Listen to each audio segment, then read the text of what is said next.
Japan is known for its technological advancement and economic prosperity. But did you know that it's also grappling with a unique social issue?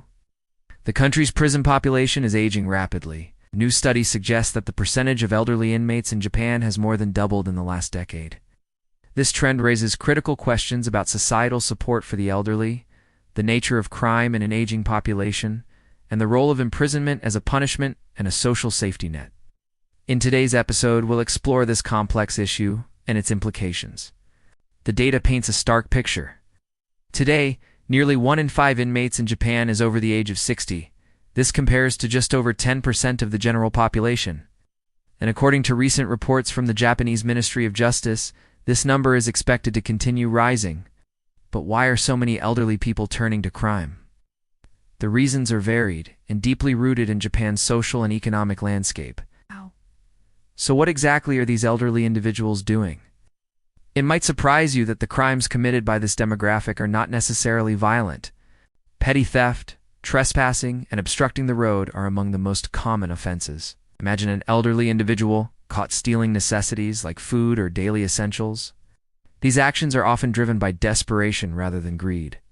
One compelling study conducted by sociologists shed light on the motivations behind these crimes. Around half of those surveyed admitted to committing crimes out of pure selfishness, seeking personal gain, or driven by immediate needs.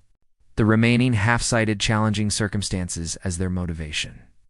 This includes dealing with loneliness, financial struggles, or even escaping abusive situations. While these numbers provide insight, they only scratch the surface.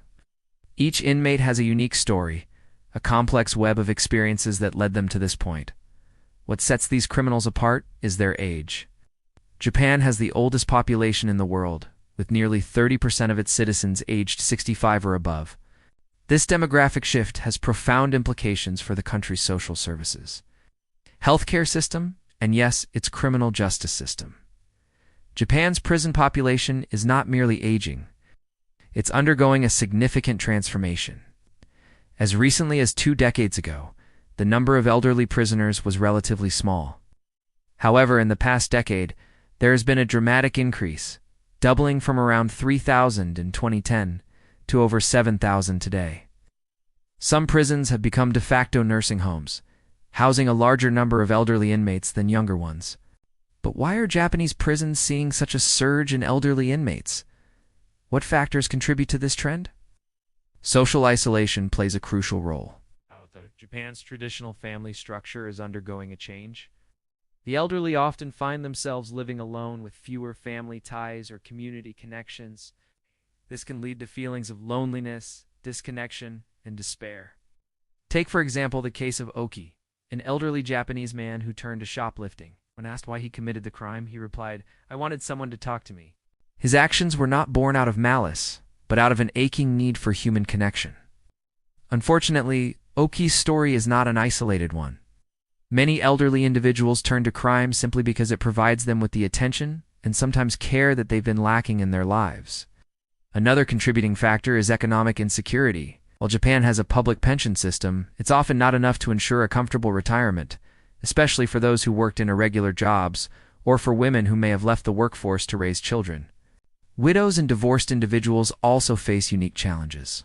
Add to that the rising cost of living, and you have a recipe for financial hardship. Imagine a scenario where an elderly person has to choose between buying food or paying for utilities. It's a heartbreaking reality for many. For some, shoplifting or stealing daily necessities becomes a means of survival. The problem is further compounded by the lack of accessible and affordable housing options for the elderly. Many find themselves trapped in a cycle of poverty, struggling to meet their basic needs and resorting to crime out of sheer desperation. The rise of elderly offenders has also highlighted the need for a more nuanced approach to sentencing. Traditional punishment models may not be as effective when dealing with individuals who are not a threat to public safety, but rather to themselves. Should petty crimes committed by the elderly be handled in the same way as those committed by younger, non-elderly individuals? The answer, many argue, is no. There's a growing call for alternative sentencing options, such as community service or rehabilitation programs. Imagine a system that takes into account the age and circumstances of the offender, focusing on their needs and the needs of the community rather than resorting immediately to imprisonment.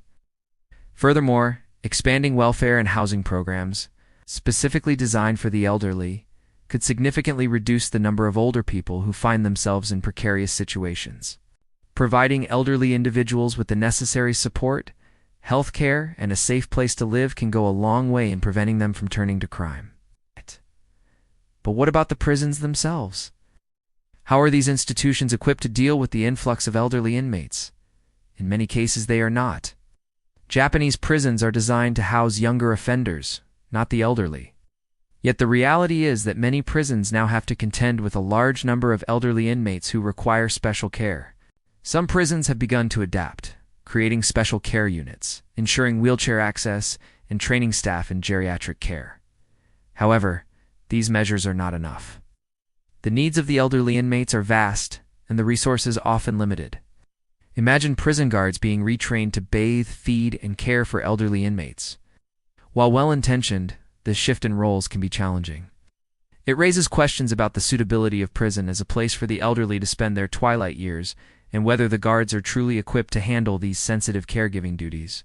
At its core, this issue is not just about crime or punishment, it's about social responsibility. It reflects a failure at the societal level to support and care for its aging population. It's a reminder that we all grow old, and many of us will need support and care. The question is, are we prepared to provide it? Are we willing to invest in our communities, our social services, and our healthcare systems to ensure that no one falls through the cracks? Imagine a society where the elderly are not just tolerated but valued, where their contributions are recognized and their needs taken care of. It's not just a dream, it's a possibility if we are willing to work towards it. Now, let's broaden the scope. Japan isn't the only country grappling with an aging population. But the scale and nature of the issue in Japan is unique. Countries like the United States and South Korea also have aging prison populations, but their situations are different. In these nations, a significant portion of the elderly prison population consists of individuals serving long sentences. In Japan, however, a large number of elderly inmates are not serving lengthy sentences. They're often repeat offenders, not because they are inherently dangerous, but because they find prison life more stable and predictable than life on the outside.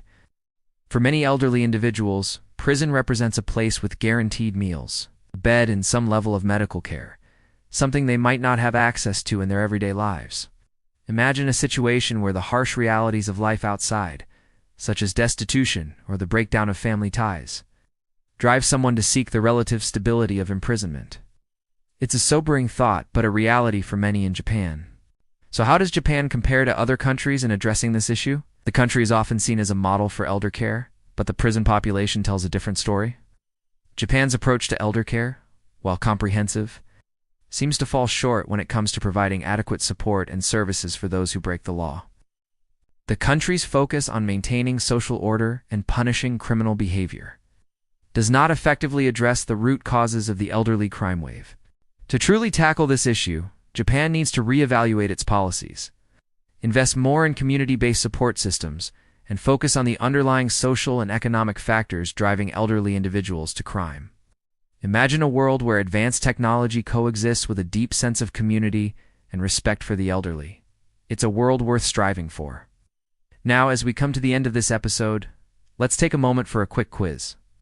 What percentage of inmates in Japan are currently over the age of 60? Pause the video here if you want to make a guess. Did you get it right? If you guessed closer to 10%, you'd be off by a lot. Approximately 20% of inmates in Japan are over the age of 60. That's nearly double the proportion of the general population. This should not come as a surprise. After all, Japan is the world's oldest country. Over 35% of its population is 65 or older. But this disparity raises important questions about how society deals with the elderly and what role, if any, they play in crime. And what about your country? Has the number of elderly in prison increased in your country? You think there are too many elderly in prison? Let us know your thoughts in the comments below. So always stay curious and keep asking questions. Till next time, thanks for watching.